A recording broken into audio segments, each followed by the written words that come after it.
Salve, salve galera, alô você, sou o professor Rafael San, professor de língua portuguesa aqui do CENIP. E hoje nós vamos para a nossa aula, né? Nós vamos aí dar continuidade aí à nossa aula, correto? Então vamos lá. Hoje nós vamos ver as classes gramaticais. E dentro dessa classe gramatical a gente vai ver a classe de quem? A classe dos substantivos. Dentro das classes gramaticais, que são 10 classes gramaticais, a gente vai ver, né, a classe dos substantivos. Mas antes disso, vamos entender o que são essas classes gramaticais, né? Então olha só. As classes gramaticais, ela é o ato de você organizar as palavras de acordo com a sua função no texto ou o nome dado ao grupo que classifica uma palavra de acordo com a sua estrutura sintática ou morfológica. Então, as classes gramaticais, elas vão estudar a forma na qual as palavras apresentam dentro de um texto. Então, cada palavra ela apresenta uma forma. Dentro dessa forma, ela vai ter uma classificação, que a gente chama, que são ali aquelas 10 classes gramaticais que a gente divide em variáveis e invariáveis. Lembrando que uma classe gramatical variável é aquela que muda de gênero e número. Gênero masculino e feminino, número singular e plural. As classes gramaticais variáveis são todas essas que vocês estão vendo aí. Substantivo, artigo, adjetivo, numeral e pronome. Todas elas variam.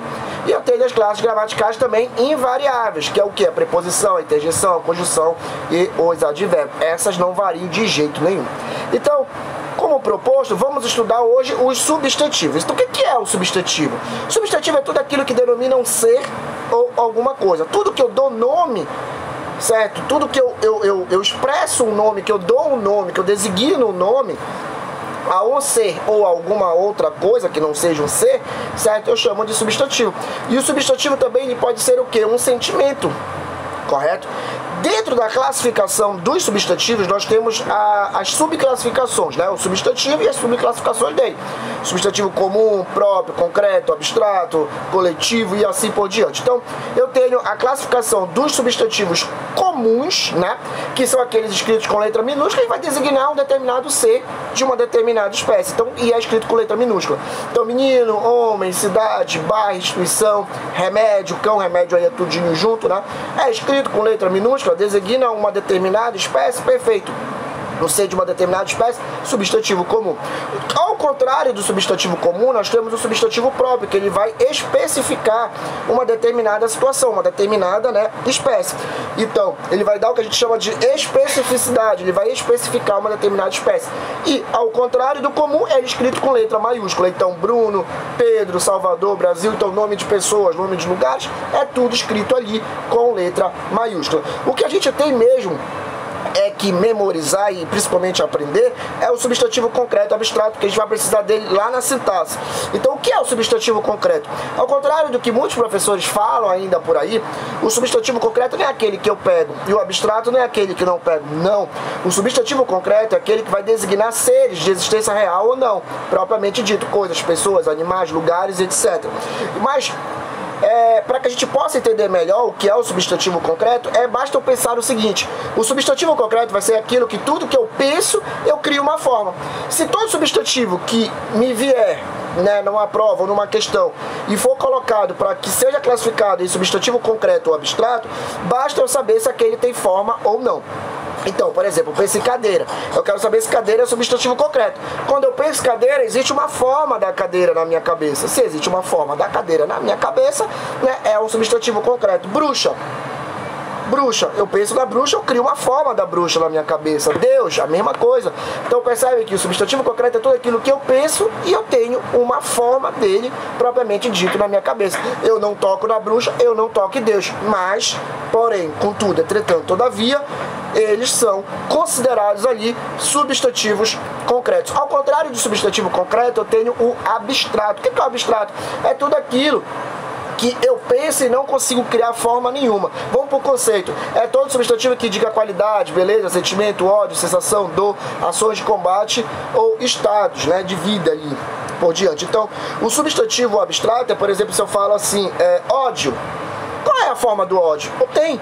Altura. Qual é a forma da altura? Não tem. Beleza. Qual é a forma da beleza? Não tem. Então tu percebes que tudo que eu falei agora é considerado substantivo abstrato. Por quê? Porque eu não consigo criar forma. E o substantivo abstrato, ele depende de nós, seres humanos, para que possa existir. Ou seja, ele tem uma dependência do ser para que possa existir. O ódio, a beleza, dependem do ser humano para existir. Logo, são considerados ali substantivos abstratos. E aí eu tenho o primitivo, que é aquele que nasce por primeiro, né? Terra, casa, carta. E os derivados, aqueles que derivam do primitivo. Terreiro derivou da palavra primitiva terra. Carteiro derivou da palavra primitiva carta. Caseiro derivou da palavra primitiva casa. Então, primitivo nasce primeiro. Derivado vai derivar de uma palavra primitiva. O simples, formado por apenas um radical, correto? Cama, tempo, sol. E o composto, 2 radicais. Médico, cirurgião, passatempo, girassol. É bem tranquilo isso aí, tá bom? Eu tenho substantivos coletivos, que é quando eu tenho um substantivo e designa vários outros substantivos, vários outros seres, correto? É o substantivo comum, que mesmo no singular designa grupos de seres da mesma espécie. Por exemplo, eu tenho cardume. Cardume, todos nós sabemos que é um conjunto de peixes. Tribo, um conjunto de índios. Ilhas, arquipélago.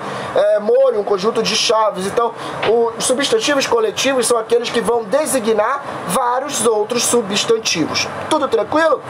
E aí a gente tem, né, a flexão dos substantivos. O que significa a flexão dos substantivos? Significa que os substantivos eles podem se flexionar. Por quê? Porque é uma classe gramatical variável. Se é uma classe gramatical variável, ela pode sofrer variação. Então, ela pode variar em gênero, masculino e feminino, e número singular e plural, como foi dito anteriormente. Então, gato, gata. Gato masculino, gata feminino. Homem masculino, mulher feminina. Então houve aí a flexão dos substantivos. Mas o que a gente tem que entender mesmo dentro da classe gramatical dos substantivos é que alguns substantivos ele tem um único gênero, que a gente chama de substantivos uniformes. E dentro dos substantivos uniformes a gente tem uma subclassificação. Então os substantivos uniformes são aqueles que apresentam uma única forma, o próprio nome está dizendo, uniforme, única forma. E serve tanto para o masculino quanto para o feminino. Isso cai em prova. Então olha só, eu tenho os substantivos que eu chamo de substantivos epicenos.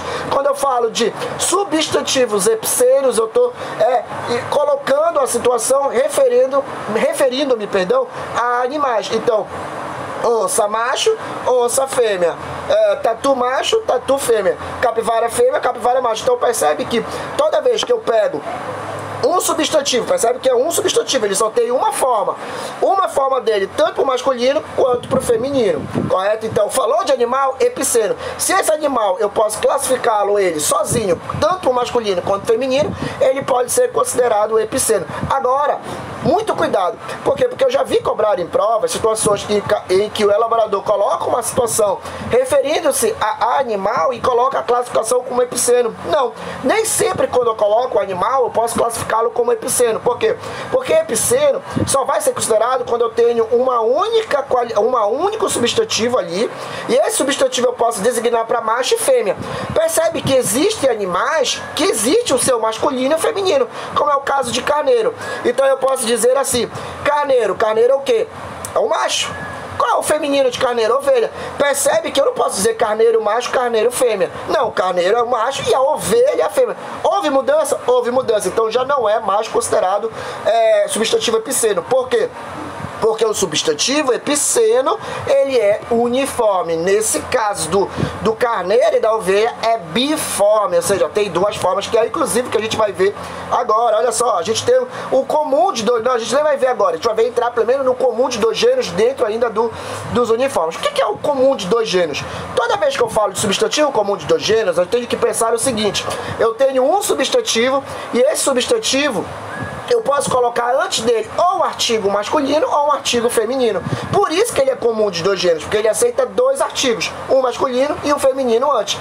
Se ele aceitar, é comum de dois gêneros. Se ele não aceitar, ele vai ser sobrecomum, que é a nossa próxima classificação. Mas antes disso, vamos ver aí os exemplos dos substantivos comuns de dois gêneros. Então olha lá. o artista, arte, eu tenho a palavra artista. Eu posso dizer o artista, como eu posso dizer a artista. Eu tenho estudante, eu posso dizer o estudante, a estudante. Eu tenho cliente, eu posso dizer o cliente, a cliente. Então, o comum de dois gêneros não tem mistério. Basta eu pegar o substantivo e colocar algo antes dele. Se ele aceitar o masculino e o feminino, ele é comum de dois gêneros. Se ele não aceitar, ele vai ser o que a gente vai ver agora, que é a nossa próxima classificação, que é o sobrecomum. O que é o substantivo sobrecomum? É aquele que apresenta somente um termo para os dois gêneros. Então eu posso dizer assim, criança. Eu posso dizer a criança? Posso, mas eu posso dizer o criança? Não. Se eu não posso dizer o criança, criança já não é mais comum de dois gêneros, porque não aceita dois artigos. Se não aceita dois artigos, automaticamente isso vira o quê? Isso vira logo um sobrecomum, porque eu tenho a palavra criança, criança pode ser tanto do sexo masculino quanto do sexo feminino. E se eu digo a criança entrou aqui, pode ser uma criança tanto sexo masculino quanto feminino. Isso acontece também com testemunha. Quando eu falo a testemunha, eu não falo o testemunha, mas eu falo a testemunha. E pode ser tanto do sexo masculino quanto feminino. Ídolo. O ídolo. Não existe a ídolo. Não. O ídolo pode ser tanto sexo masculino quanto feminino. Vítima e pessoa, a mesma coisa. Tudo tranquilo? Números, singular e plural, né? Percebe que pode haver a mudança de gênero, mas pode haver a mudança de número. Número é singular e plural. Então, pedra, pedras, né? Pedra singular, pedras no plural, mar, mares, né? Houve aí a mudança de singular para plural, que é justamente a flexão aí dos substantivos. Existe também o que a gente chama de grau dos substantivos, existe macete para que a gente possa entender isso. Existe o grau aumentativo analítico com acréscimo de adjetivo e o grau aumentativo sintético. Professor, como é que eu consigo classificar em grau aumentativo analítico e grau aumentativo sintético? Perfeito, tem macete. Toda vez que falar de analítico, vai ser o acréscimo de duas palavras. Como assim? Um substantivo mais um adjetivo. Então eu tenho substantivo, toda vez que esse substantivo estiver se referindo a um adjetivo, lembrando que o adjetivo é tudo que caracteriza o substantivo, eu tenho o grau aumentativo analítico. Então, casa grande. Casa grande é um aumentativo analítico. Por quê? Porque eu peguei um substantivo e acrescentei a ele um adjetivo, como casa pequena, certo? Casa enorme, tudo isso é analítico. Já o sintético, eu vou sintetizar o analítico em uma palavra. Então, uma casa grande, por exemplo, que é analítica, eu vou sintetizar em quê? Casarão. Casarão é o quê? É um aumentativo, né, sintético. Por quê? Porque eu sintetizei o analítico em uma só palavra. E assim vai. Casinha, casebre, pezinho, pezão, tudo isso aí é considerado sintético. Então, analítico, substantivo mais adjetivo. Sintético, eu vou resumir em uma palavra tudo aquilo que eu disse no analítico, correto? Casa, casa pequena, diminutivo, né? Isso vai tanto para o aumentativo quanto para o diminutivo. Tudo tranquilo? E vamos agora para as nossas questões, né? Para ver se aí a gente conseguiu entender toda a teoria, né? Para toda a teoria existe uma prática, para toda a prática existe uma teoria, que é o que a gente vai treinar agora. Então a gente tem a primeira questão da banca Sesgran Rio 2014. Olha o que o cara perguntou logo de cara.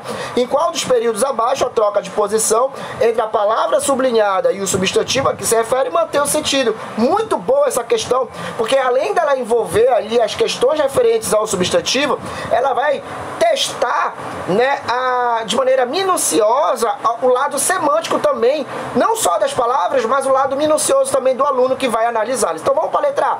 Ele quer que a gente marque aquela que trocou, mas mesmo trocando mantém o mesmo sentido. Letra A. Algum autor desejava a minha opinião sobre o trabalho. Quando eu falo algum autor, é que existe um autor que vai desejar a opinião dele. Quando eu troco, quando eu falo autor algum, significa que nenhum autor vai querer a opinião dele. Houve mudança? Houve. A letra A está errada, porque ele quer uma que eu troque e mantenha o mesmo sentido. A letra A está errada.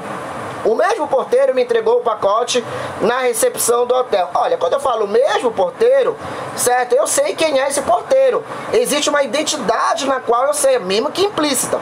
Agora, quando eu falo o porteiro mesmo, esse mesmo está ratificando a informação, ele está afirmando, está dando como justo, né? Aquela informação. Letra B está errada porque houve mudança. Vamos para a letra C. Meu pai procurou uma certa pessoa. Olha, uma certa pessoa é uma pessoa qualquer. Eu não sei quem é. Mas quando eu troco uma pessoa certa, eu sei quem é aquela pessoa. Houve mudança? Letra C está errada. Vamos para a letra D. Contar história é uma prazerosa forma de aproximar os indivíduos. Olha, prazerosa forma e forma prazerosa é a mesma coisa, não muda. Então a letra D é a nossa alternativa correta. Letra D, letra E, grandes poemas, né? São poemas belos, são poemas bonitos. Quando eu vou inverter, quando eu falo poemas grandes, é que o poema ele é grande, extensão. Houve mudança, a letra E tá errada. Então, gabarito da minha primeira questão é a letra A. Vamos para a segunda. Em que alternativos substantivos sublinhados são abstratos? Lembrando que o substantivo abstrato é aquele que eu penso e não consigo criar uma forma. E automaticamente, né, esse substantivo aí abstrato é aquele que depende do ser para ter existência. Então vamos para a letra A. Nos seus mais encantadores sonhos havia sempre anjos e fadas. Anjos e fadas é substantivo concreto ou abstrato? Concreto. Por que concreto? Porque quando eu penso em anjo, eu crio uma forma do anjo. Fada, a mesma coisa. Vamos para a letra B. Ele entregou finalmente sua alma a Deus. Alma é substantivo concreto, Deus também. Eu crio uma forma da alma. A alma, inclusive, tem uma forma de ser humano, só que meio que, vamos dizer, entre aspas, invisível. Deus também, cada um tem uma forma de Deus na sua cabeça. Vamos para a letra C. O trabalho intenso não abrandou o remorso que estava instalado em seu coração. Agora sim. Letra C, trabalho. Qual é a forma do trabalho? Não tem forma trabalho. Remorso também é um sentimento, não tem forma. Se não tem forma, é substantivo abstrato. Então a resposta correta da segunda questão, letra C. Céu e estrelas na letra D. Céu é um substantivo concreto, estrelas também, porque eu consigo criar uma forma na minha cabeça. Vamos para a terceira questão. A alternativa em que o tema em destaque exerce função de substantivo, essa questão também é maravilhosa. Lembrando que substantivo é tudo aquilo que denomina um ser ou alguma coisa. Letra A. Respondeu a pergunta com um sorriso amarelo. Amarelo é uma característica do sorriso. Se amarelo é uma característica do sorriso, amarelo está com uma função de adjetivo. Letra A está errada. Vamos para a letra B. Estava pálida e seu rosto apresentava tons amarelos. Amarelos é uma característica do tom. Então, amarelo na letra B é um adjetivo, letra B está errada. Vamos para a letra C. As cortinas amarelas combinaram com o ambiente. Amarelas é uma característica da cortina. Então está numa função adjetiva, a letra C está errada. Vamos para a letra D. Marque com um traço amarelo as ruas do mapa. Amarelo aí é uma característica do traço. Então amarelo está numa função adjetiva. E vamos para a letra E, que é a única que faltou a questão da nula. Vamos lá. Os amarelos de Van Gogh tornaram suas telas famosas. Opa! Amarelos aí, existe uma regra gramatical que estabelece que toda vez que eu tenho um artigo antes de uma palavra, automaticamente ela vira o quê? Ela vira um substantivo. Se ela vira um substantivo e eu tenho um artigo antes, amarelo está numa função substantiva. Então, a resposta correta da minha terceira questão é a letra E, de escola. E vamos para a nossa última questão. Perdão. Quanto à flexão de gêneros, o substantivo jornalista, criatura, carneiro e baleia são, respectivamente, perfeito. Ótima questão. Olha só. Jornalista, vamos ver? Eu posso dizer o jornalista, a jornalista. Opa! Deu para colocar os dois? Comum de dois gêneros. Então, substantivo comum de dois gêneros. Criatura. Eu posso dizer o criatura e a criatura? Não, eu posso dizer a criatura, não existe o criatura. Opa, então já é sobre comum. Então, comum de dois gêneros sobre comum. Carneiro, opa, estudamos na teoria que carneiro é biforme. Por que carneiro é biforme? Carneiro é biforme porque existe o feminino de carneiro, que é o quê? Ovelha. Não existe carneiro macho, carneiro fêmea. Então carneiro é biforme. Cuidado, porque ele jogou como pegadinha aí como epiceno. Aí o aluno decora que tudo que é animal é epiceno, ele erra a questão. E baleia, opa, baleia não. Não existe baleio, mas existe a baleia macho e a baleia fêmea. Se existe baleia macho, baleia fêmea, logo baleia é considerado ali um substantivo epiceno. Bom, e aí eu tenho o gabarito da nossa aula 6. Espero que vocês tenham curtido, espero que vocês tenham gostado. Não esqueça, acesse aí as redes sociais, @professor Rafael San. E a gente se encontra num próximo momento, num próximo horário aí, para estar com a nossa aula 7, dando continuidade aí nas classes gramaticais. Um grande abraço, valeu!